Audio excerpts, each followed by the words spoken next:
seorang jemaat bertanya kepada Pak Gembala, "Pak, apakah anaknya itu kena kutuk?" Dengan tegas Pak Gembala bilang, "Ya iyalah." Hari ini saya mau membahas bagaimana caranya lepas dari kutuk. Tapi begini dulu, coba lihat diri kita. Apakah diri kita ini terkategori orang terkutuk? Apakah diri kita ini adalah orang yang terkutuk? Apakah keluarga kita adalah keluarga yang terkutuk? Itu dulu. Atau kita adalah orang yang diberkati, karena lawan dari kutuk adalah diberkati.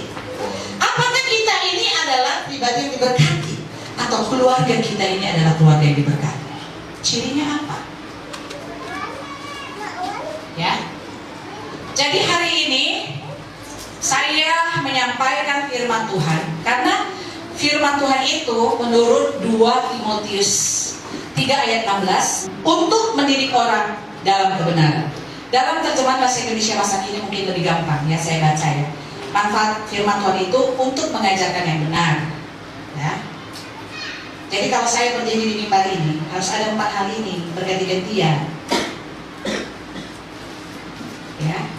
Yang pertama untuk mengajarkan yang benar, beginilah yang benar. Yang kedua untuk menegur. Jadi saya berdiri di sini untuk menegur. Ya kan? Jadi kalau ada di antara kita berdiri di altar atau bawa renungan atau memimpin tapi nggak berani menegur, kita nggak sesuai firman.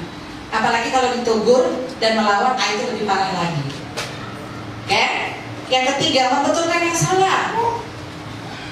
Mungkin dia punya kebiasaan buruk, dia nggak sadari itu salah, nggak bagus seperti itu. Ya. Terus untuk mengajak manusia supaya hidup menurut kemauan Allah. Jadi saya bisa bilang begini, kalau di mimbar itu hanya dibicarakan hal-hal yang bagaimana jemaat ini enak, bagaimana jemaat ini senang sama aku. Kalau kita mau diajarin, ketika kita salah mau ditegur, ketika ada kebiasaan-kebiasaan kita yang nggak benar kita dibetulkan, dan kita terus mau dituntut untuk melakukan kebenaran ini dengan tulus ya, kita itu orang yang diberkati. Tapi kalau kita selalu melawan umat Tuhan, kitalah orang terkutuk itu. Diajarin nggak mau, ditegur benar-benar salah, ditegur melawan, serangan balik ya, itu ciri sibolis. Sibolis itu serangan balik. Jadi kalau ada orang dia salah nih, dia benar-benar salah nih, kita tegur. Tapi dia serangan balik, bukan nggak malu. Kalau dia orang dalam kebenaran, dia akan malu betul. Ya. Gak mau diajarin, gak mau ditegur, gak bisa diarahkan, gak dibetulkan kesalahan-kesalahannya, gak bisa disuruh untuk ngikutin maunya Allah. Dia itu udah terkutuk. Jangan pikir kita itu terkutuk. Kalau kita misalnya gini cacar apa gitu, dah. Tapi kita lihat nanti perjalanan hidup kita kebentur. Dan kita nggak pernah menikmati apa yang namanya damai sejahtera. Tak pernah terbuka jalan Tuhan. Karena secara garis besar, ciri orang terkutuk adalah tidak disertai Tuhan. Ciri orang yang diberkati bukan dia nggak ada persoalan, tapi disertai Tuhan di tengah badai, di tengah segala musim kehidupan disertai. Nah itu, coba saya mau tanya dulu diri kita, dijawab di dalam hati masing-masing. Apakah kita sudah menjadi orang yang diberkati karena kita selalu mau diajar firman, ditegur firman, diperbaiki kesalahannya oleh firman, dan disuruh firman untuk melakukan yang benar, dan kita sudah lakukan? Berarti kita orang yang diberkati. Tapi kalau kita mau menerima semua yang diharapkan firman Tuhan akan kita lakukan, supaya firman itu bermanfaat kepada kita, kita adalah orang yang berada di naungan Tuhan, orang yang selalu dalam penyertaan Tuhan dan diberkati. Ciri orang yang diberkati itu kan gak ada masalah. tapi dia bisa melewati masalah seolah-olah gak ada apa-apanya itu masalah itu. Karena Tuhan yang dia punyai, firman yang berkuasa yang dia punyai, jauh lebih besar dari masalah. Nah, firman itu adalah satu makanan bagi roh yang kita gak buat-buat, kita buat loh, benar. Sama kalau kita lapar, kita kan gak buat-buat, kita lemes, otomatis kan.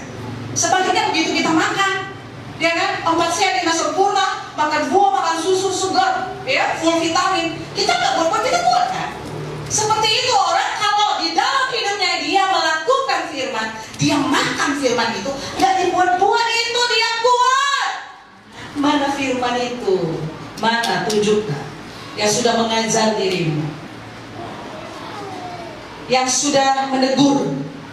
Mana firman itu yang sudah membetulkan kesalahanmu, yang mengajar dan mengarahkan untuk melakukan itu? Mana? Mana? Itu kan menjadi asupan nutrisi yang membuat kita power. Jadi bukan power-power yang dibuat di casing, tapi di dalam teropos. Nah, itu sesuatu yang dari dalam. Power itu luar biasa. Saya percaya intinya orang kalau masih hidup dalam dosa, dia tahu ini dosa dikerjakan, dia tahu ini gak benar dikerjakan, itu orang terkutuk. Ingat akibatnya apa kalau orang terkutuk? Beginilah firman Tuhan di Ulangan pasalnya yang ke-28 ayat 15. Perhatikan saya baca. Inilah keadaan dan inilah orang yang terkutuk itu. Tetapi jika engkau tidak mendengarkan suara Tuhan Allahmu dan tidak melakukan dengan setia segala perintah dan ketetapannya yang kusampaikan kepadamu pada hari ini, maka segala kutuk ini akan datang kepadamu dan mencapai engkau.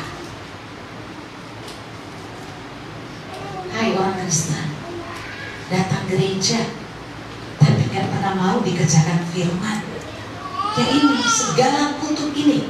Ini loh perkataan Tuhan yang disampaikan Tuhan di Gunung Sinai kepada Musa dalam hadirat Tuhan yang sangat kuat. Dan perkataan itu begini: terkutuklah engkau di kota dan terkutuklah engkau di ladang, terkutuklah bakulmu dan terkutuk dan tempat adonanmu, terkutuklah buah kandunganmu, hasil bumimu, anak lembu sapimu dan kandungan kambing domba. Terkutuklah engkau pada waktu masuk dan terkutuklah engkau pada waktu keluar. Tuhan akan mendatangkan kutuk, huru hara dan penghajaran ke antaramu dalam segala usaha yang kau kerjakan, sampai engkau punah, ngeri ya, dan binasa dengan segera karena jahat perbuatanmu, sebab engkau telah meninggalkan aku.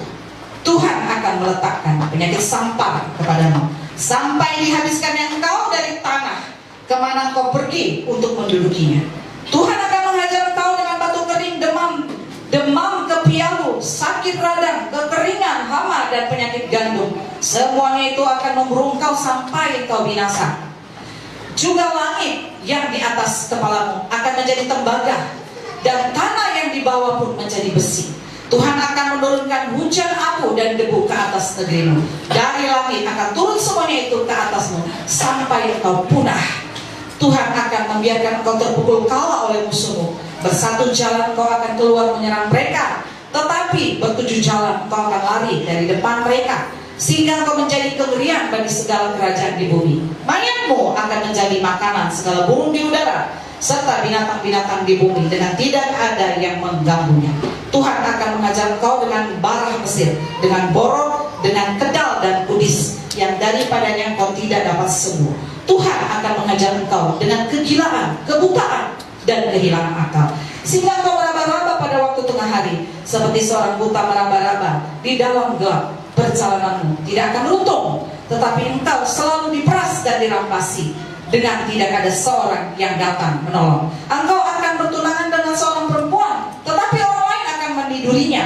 Engkau akan mendirikan rumah, tetapi tidak akan mendiaminya. Engkau akan membuat kebun anggur, tetapi tidak akan mengecap hasilnya. Lembumu akan disembelih orang di depan matamu, tetapi engkau tidak akan memakan dagingnya. Keledaimu akan dirampas dari depanmu dan tidak akan dikembalikan kepadamu. Kambing domba akan diberikan kepada musuhmu, dengan tidak ada orang yang datang menolong engkau. Anak anak-anakmu lelaki dan anak-anakmu perempuan akan diserahkan kepada bangsa lain. Sedang engkau melihat dengan matamu sendiri dan sehari-harian, dan semua itu kutuk.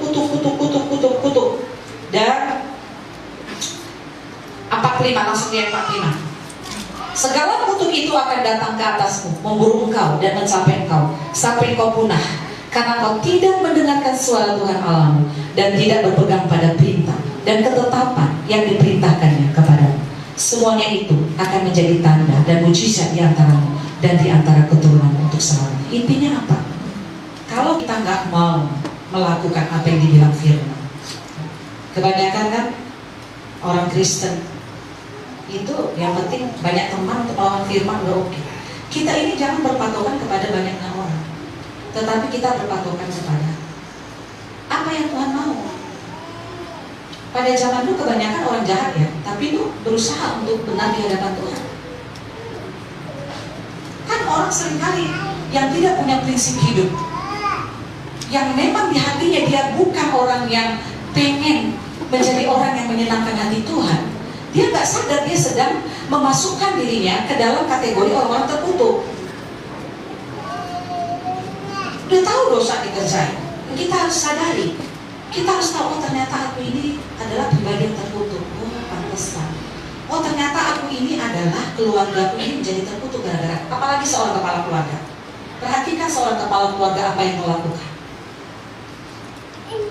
Karena dari kepala mengalir semua, mengalir kutuk kepada anak-anak.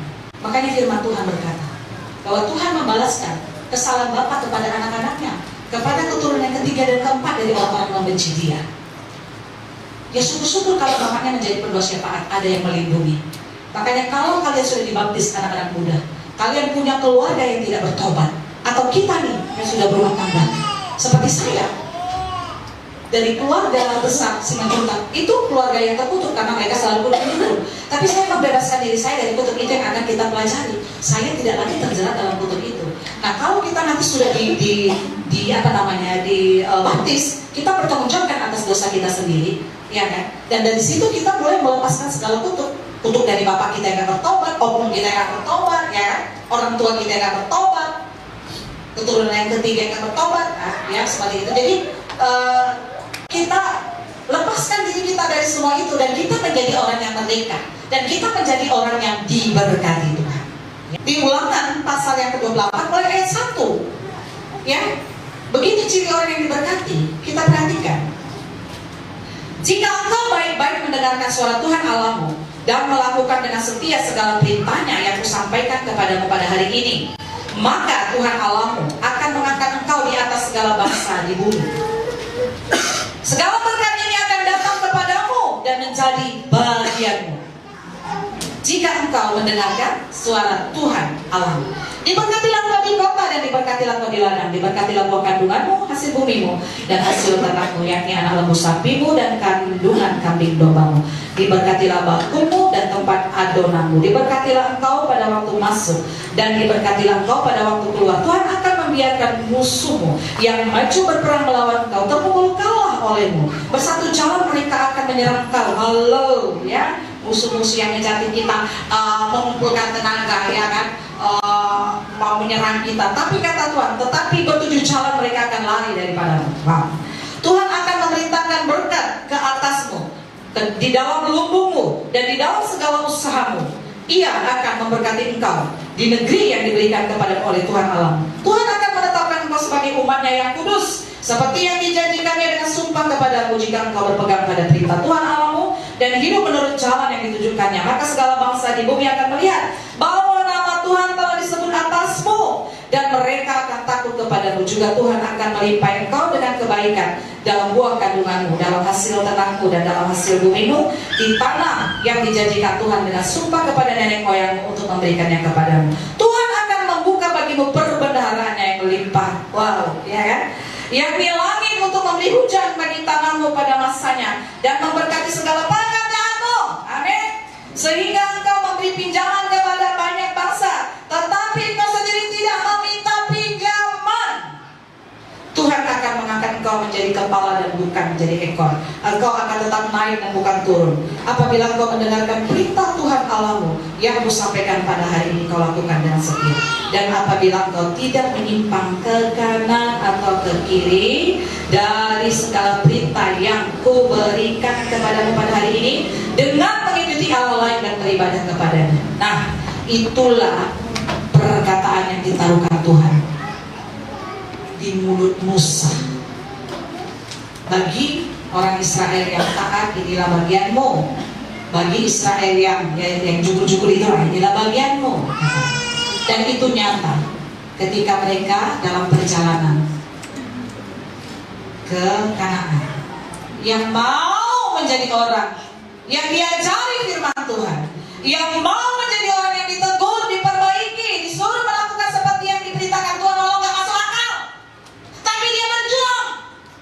Hanya Yosua dan Kaleb kan, ketika mereka menghadapi satu tantangan, bukan gak ada tantangan, disuruh mengintai, ada 10 pengintai, 8 pengintai lemah karena gak ada firman di hidupnya. Tapi Yosua dan Kaleb yang hari-harinya mau diajar firman, mau ditegur, mau diperbaiki kesalahannya, mau dituntut ini lakukan, apa yang menyenangkan Tuhan dikerjakan. Maka ketika mereka sama-sama dengan 8 pengintai yang lain, jadi mereka jumlahnya 10 orang, mereka ada di sana, mereka tidak buat-buat, mereka kuat menghadapi tantangan. Orang enak yang besar, tantangan ada, tapi karena mereka menjadi orang yang ada Tuhan di hatinya, ada firman, jadi mereka anggap kecil dan mereka bilang, kita akan taklukkan semua itu. Tapi yang lain bilang, gak ada, itu sok-sokan itu Yosua dan Kaleb itu gak ada. Katanya dihasutlah semua orang Israel, dan Yosua dan Kaleb waktu itu mau dilempari dengan batu oleh orang Israel. Lihat, puluhan ribu orang Israel, hanya 2 yang melalui jalan yang sempit. Di gereja ini berapa yang melalui jalan yang sempit, saya nggak tahu. Tapi saya sebagai hamba Tuhan, saya berdiri di sini. Yang mau melalui jalan yang sempit, kita sudah dengar beberan dari berkat-berkat Tuhan. Yang tidak mau juga sudah dengar tadi semua yang dibeberkan tentang kutuk-kutuk yang akan menimpa kita. Itu bukan hanya kepada Israel, kepada semua kita yang juga adalah disebut Israel rohani. Hukum-hukum itu berlaku. Perjanjian Lama dan Perjanjian Baru adalah Alkitab yang diturunkan dari surga untuk kita, sebagai tulisan yang diilhami Allah, yang kita harus berpatokan. Saya tidak mau ada orang datang ke gereja yang Tuhan bilang kuduskan hari Sabat, dan kita merasa itu seperti hari biasa. Tidak, kita harus tahu itu hari istimewa, dan kita harus menghargainya daripada hari yang lain. Dengan menyingkirkan, jangan minta OT ke PT, kecuali kalau dipaksa, PT-nya yang kena, kan begitu. Tapi kalau nggak dipaksanya, nggak usah. Kita harus tahu bahwa Allah sudah men-setting, Allah yang berkuasa atas surga dan bumi, men-setting kalender merah hanya hari Minggu. Gak ada kalender merah hari Jumat. Tahukah kita penguasa tunggal surga dan bumi itu adalah Allah yang benar, Yesus, Allah yang kita kenal, Allahnya Abraham, Ishak dan Yakub, Allah yang kita kenal di dalam Kristus Yesus. Dia mengendalikan semua sejarah. Ya, Tuhan mengendalikan sejarah. Apapun yang terjadi, Dia mengendalikan sejarah, termasuk mengendalikan penanggalan dunia. Dan saya mau setiap kita menghormati itu. Kalau karena alasan 1-2 hal kita nggak bisa konsel atau apa yang bisa dimaklumilah, karena kerja tapi kalau hari Minggu dengan alasan supaya uang banyak, justru kamu masuk dalam kutuk. Itu harus diperhatikan. Mungkin kita sesaat bisa menggenggam, tapi itu akan hilang. Itulah kutuk. Jadi kita belajar untuk tidak masuk PT kali Minggu, kecuali dipaksa. Itu urusannya. Ya, kita harus tahu tentang perkara ini, supaya kita menjadi orang yang diberkati. Daniel 9, kita buka ayat 11. Segenap orang Israel telah melanggar hukum-Mu dan menyimpang karena tidak mendengarkan suara-Mu. Sebab itu telah dicurahkan ke atas kami kutuk dan sumpah yang tertulis dalam kitab Taurat Musa hamba Allah itu, sebab kami telah berbuat dosa terhadap Dia. Bukan tanpa alasan Tuhan memberkati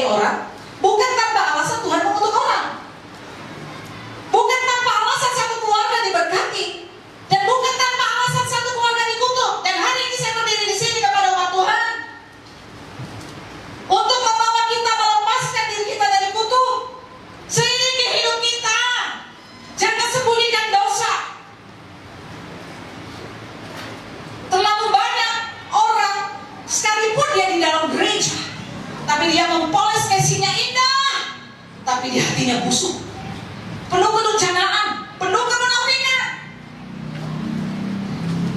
Apa yang namanya kepalsuan, ya umat Tuhan, itu dikemas dengan indah ya. Kita sudah di ujung kitab ini, perjalanan dunia yang diterangkan di dalam Alkitab. Sebelum kekurangan kita, kalau kita ditemukan orang yang tulus, murni dan sungguh-sungguh, kita lawan yang diberkati. Maka setiap kita, baik jemaat, baik pelayan, baik saya sebagai hamba Tuhan, kita harus berjuang, terus mau diajari, terus mau ditegur, terus mau diperbaiki kesalahannya, disuruh melakukan firman. Buat apalah kita bilang kita percaya Tuhan, tapi nggak kita kerjakan yang dia bilang, buat apa? Itu kan bukan jadi sia-sia.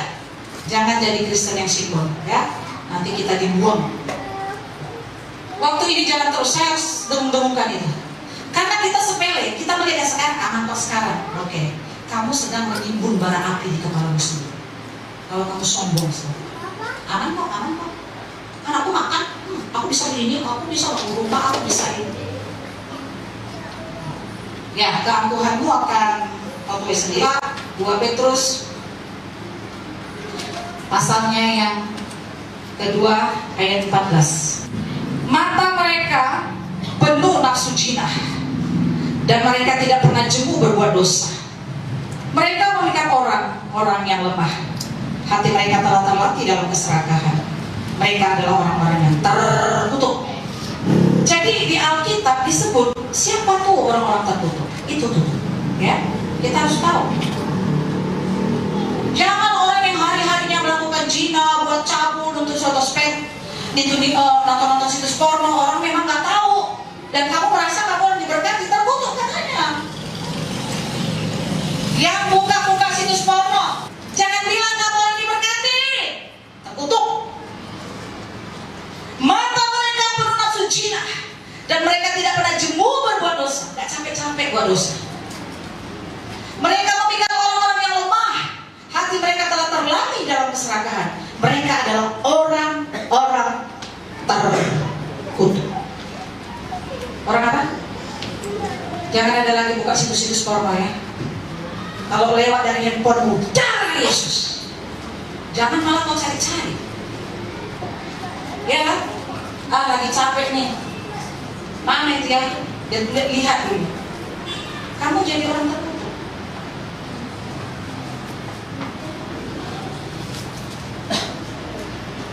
Jangan pernah buka situs-situs porno. Anak-anak muda, orang tua, kalau lewat pun dia menggoda-goda, tanya dulu itu simbolis atau malaikat Tuhan? Ya, benar dengan jujur. Ibu tahu itu simbolis, lima doang kan simbolis. Ditonton-tonton. Jelas sekali hal-hal seperti itu. Saya mau membeberkan dulu hal-hal apa sih yang secara detail-detail gitu ya, yang merupakan satu kutub. Coba kita 12:13 kita tambah dulu ke atas dulu. Tetapi mereka itu sama dengan hewan yang tidak berakal, sama dengan binatang yang hanya dilahirkan untuk ditangkap dan dimusnahkan. Mereka memuja apa yang tidak mereka ketahui, sehingga oleh perbuatan mereka yang jahat mereka sendiri akan binasa seperti binatang liar, dan akan mengalami nasib yang buruk. Dan akan mengalami nasib yang buruk sebagai upah kejahatan mereka. Berfoya-foya pada siang hari, mereka anggap kenikmatan. Mereka adalah kotoran dan noda yang mabuk dalam hawa nafsu mereka. Kalau mereka duduk makan, minum bersama-sama dengan kamu. Nasib buruk menjadi upah kejahatan. Yeremia 17 ayat 5-8 kita buka. Beginilah firman Tuhan, terkutuklah orang yang mengandalkan manusia. Perhatikan jiwa kita itu mengandalkan siapa? Terkutuklah orang yang mengandalkan manusia. Yang apa lagi yang terkutuk? Yang mengandalkan kekuatannya sendiri. Yang mana lagi yang terkutuk? Yang hatinya menjauh dari Tuhan. Kita menjadi terkutuk 3 hari ini juga. mengandalkan manusia, mengandalkan kekuatan sendiri, dan hati kita itu nggak lengket sama Tuhan. Di dalam Yeremia 15 ayat 5 sampai 8 jelas dikatakan, ya, siapa orang yang diberkati, siapa orang yang terkutuk. Tadi katanya yang terkutuk, yang mengandalkan manusia, yang mengandalkan kekuatannya sendiri, yang hatinya menjauh daripada Tuhan. Ia akan seperti semak bulus di padang belantara. Ia tidak akan mengalami datangnya keadaan baik. Orang yang mengandalkan manusia, mengandalkan kekuatannya, hatinya menjauh dari Tuhan, dia nggak akan mengalami keadaan baik.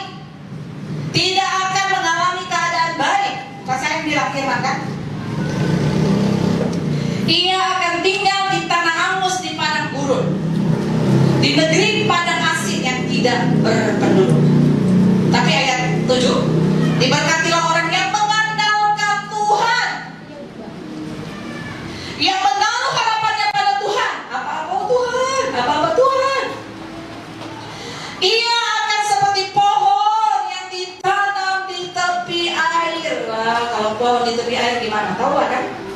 Yang merambatkan akar-akarnya ke tepi batang air, dan yang tidak mengalami datangnya panas terik, yang daunnya tetap hijau, yang tidak khawatir dalam tahun kering, dan yang tidak berhenti menghasilkan buah.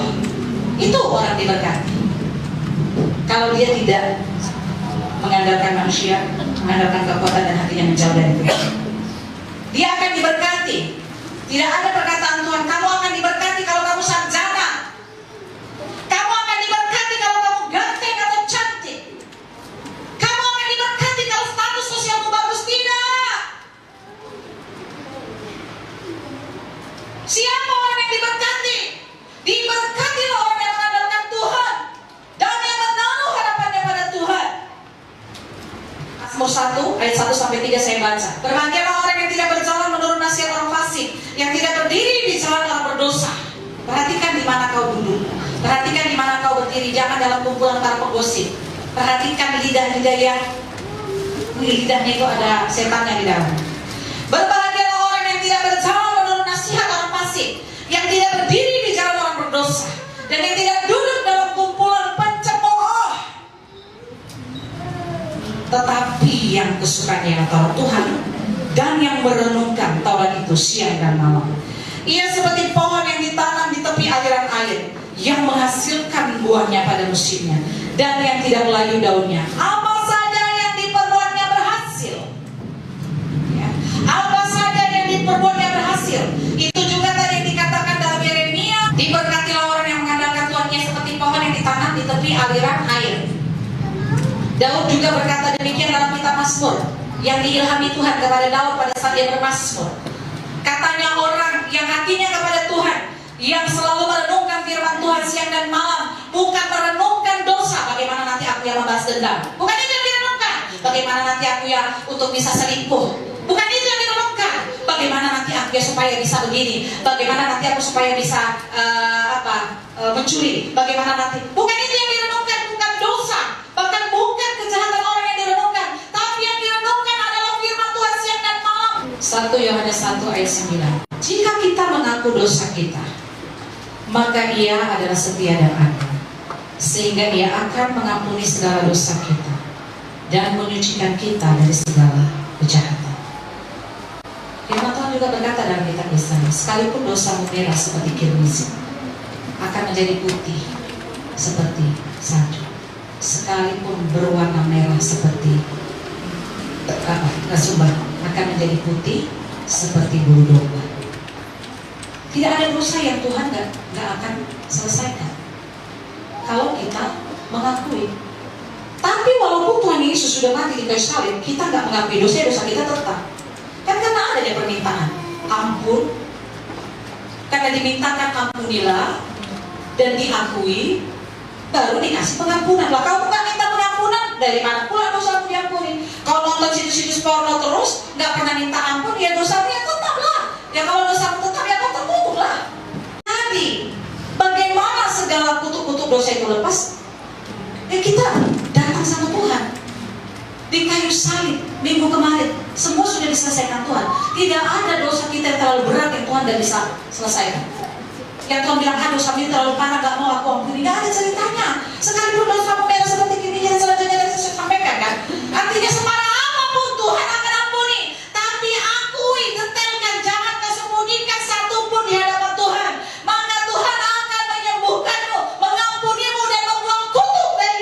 dicampakkan sampai ke tepi laut. Tapi kalau kita nggak pernah mengakui dosa dan nggak pernah minta maaf, aku sudah berdosa Tuhan, aku bukan kepala keluarga yang baik, aku bukan anak yang baik, aku sering melawan, aku mau mencuri, aku sering bohong, aku munafik, aku selalu mengotori hartamu, apalah semua detelkan, aku gak melakukan firman-Mu, aku pelit, apa semua detelkan. Jika kita mengakui, kadang-kadang kita sudah berdosa nih, tapi gak mau ngaku. Kalau kepergok, ketahuan, ya udah. Tapi tidak mengakui, tidak ada pengampunan kalau tidak ada pengakuan dosa. Ya, udah mati kok Tuhan dikasih syarat dan diampuni, aku malah ceritanya itu. Jika kita mengaku dosa kita, oh, Tuhan aku salah. Dia menyadari kesalahannya, mengakui, ingatlah akan damu. Hari itu juga kutuk lepas dari dia. Amin. Itulah namanya anugerah.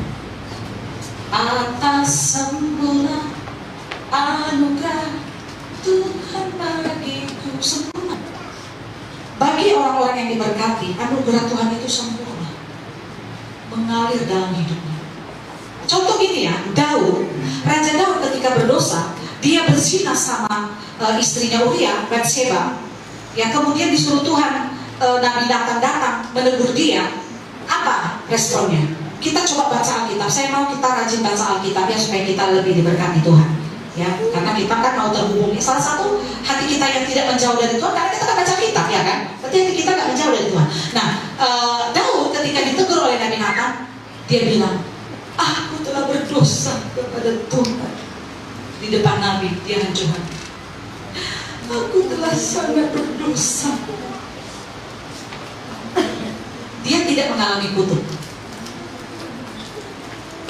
walaupun ada konsekuensi dosa, anaknya mati ya. Bukti dia tidak mengalami kutuk, dia disertai Tuhan. Amin. Selanjutnya sampai masa tuanya, dia mengalami happy ending. Tapi ada satu orang ya, di kitab Yosua itu tentang Akan, kalau kita buka, pernah cerita tentang Akan.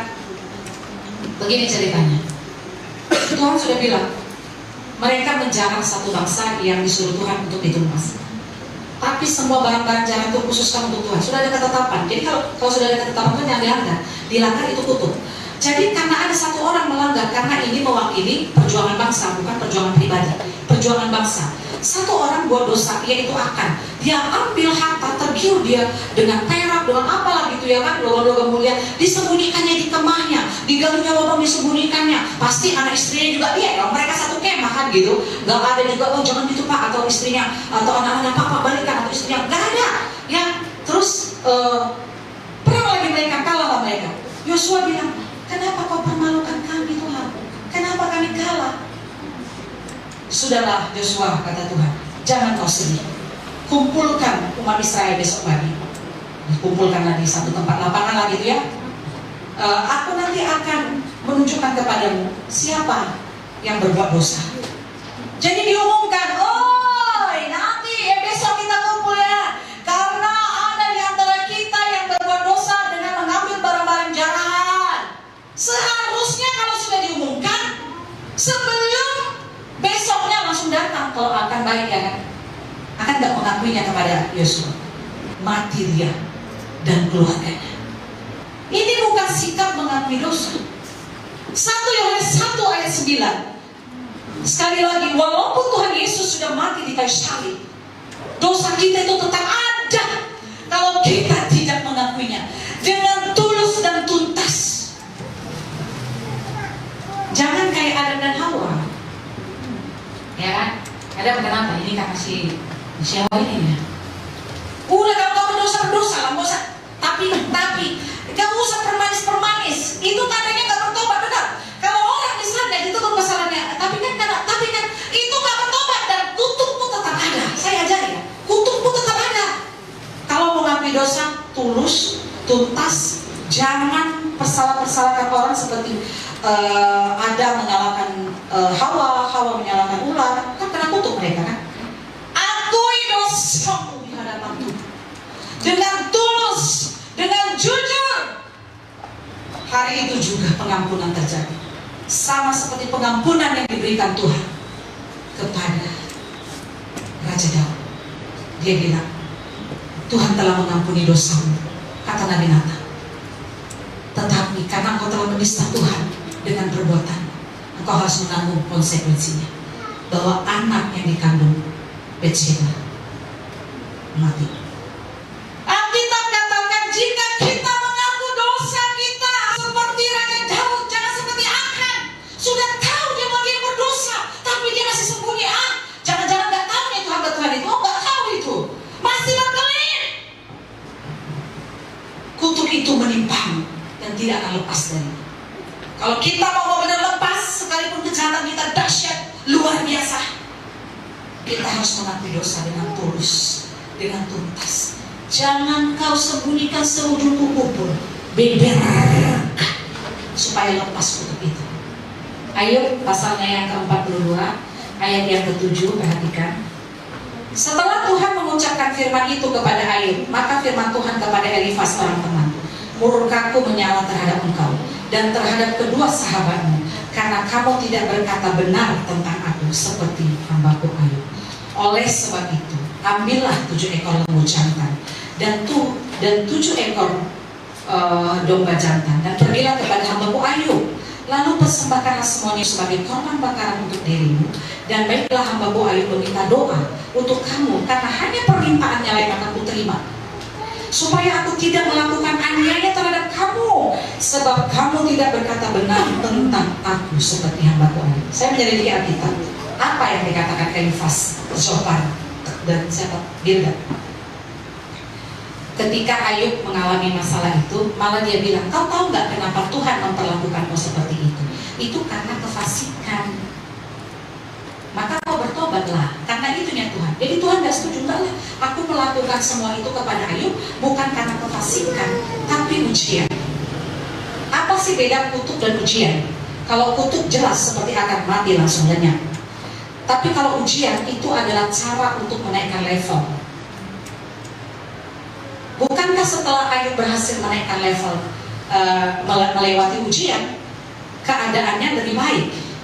Tapi kalau namanya kutuk, mana ada keadaan lebih baik?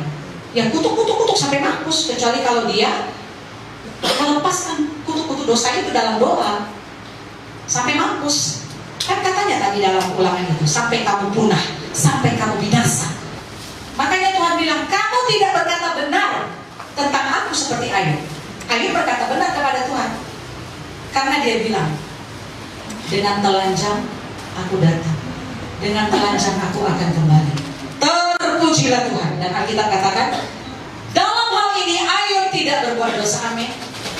Nah, pandangan Ayub kepada Tuhan benar, tapi pandangan ketika temannya tentang Tuhan salah. Yang mengalami masalah adalah Ayub, tapi Ayub berpandangan yang positif, yang benar tentang semua keadaannya. Dia nggak pernah, Tuhan yang mana Tuhan, enggak. Malah temannya berpandangan, Tuhan membuat itu sama kau karena ini. Jadi ketika Tuhan melihat sudah waktunya untuk mengeluarkan Ayub dari ujian itu, dia panggillah ketiga orang. Minta maaf kosong, bawa korban persembahan. Kau udah berkata salah, sok benar lah. Karena hanya doa Ayub. Kalau Ayub gak doakan kau, dosamu tetap ada. Sampai gitu dia Tuhan membela Ayub. Ayat 9, maka pergilah Elifas orang teman, Bildad orang Sua, dan Zophar orang Naaman. Lalu mereka melakukan seperti apa yang difirmankan Tuhan kepada mereka, dan Tuhan menerima permintaan Ayub.